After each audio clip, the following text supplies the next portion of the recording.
বাংলাদেশের সাবেক জনপ্রিয় নায়ক সালমান শাহের মৃত্যুর ২৯ বছর পর আদালত অবশেষে হত্যা মামলা পরিচালনার নির্দেশ দিয়েছেন। ঢাকা শহরের ষষ্ঠ অতিরিক্ত মহানগর দায়রা জজ জান্নাতুল ফেরদৌস ইবনে হক মামলাটি রমনা থানায় তদন্তের জন্য পাঠানোর নির্দেশ দিয়েছেন। সালমান শাহ ১৯৯৬ সালের ৬ সেপ্টেম্বর মারা যান। দীর্ঘদিন মৃত্যুর প্রকৃত কারণ নিয়ে জল্পনা চললেও কার্যত কোনো তদন্ত করা হয়নি। নতুন আদেশে সালমান শাহের মামা আলমগীর কুমকুম রমনা থানায় মামলা করেন। মামলায় সাবেক স্ত্রী সামিরা হক, খল চরিত্রের অভিনেতা ডন সহ মোট ১১ জনকে আসামি করা হয়েছে। সালমান শাহের পরিবার বারবারই দাবি করে এসেছে যে তাকে পরিকল্পিতভাবে হত্যা করা হয়েছে।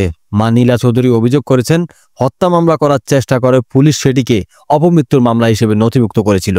তখন পুলিশ জানিয়েছিল তদন্তের সময় যদি হত্যার প্রমাণ পাওয়া যায় তা স্বয়ংক্রিয়ভাবে হত্যা মামলায় মোড় নেবে। মামলায় অভিযুক্ত ডনকে কয়েকদিন ধরে যোগাযোগের চেষ্টা করেও কোনো সাড়া পাওয়া যায়নি। সামিরার সঙ্গে যোগাযোগেরও সব মাধ্যমই প্রায় বন্ধ।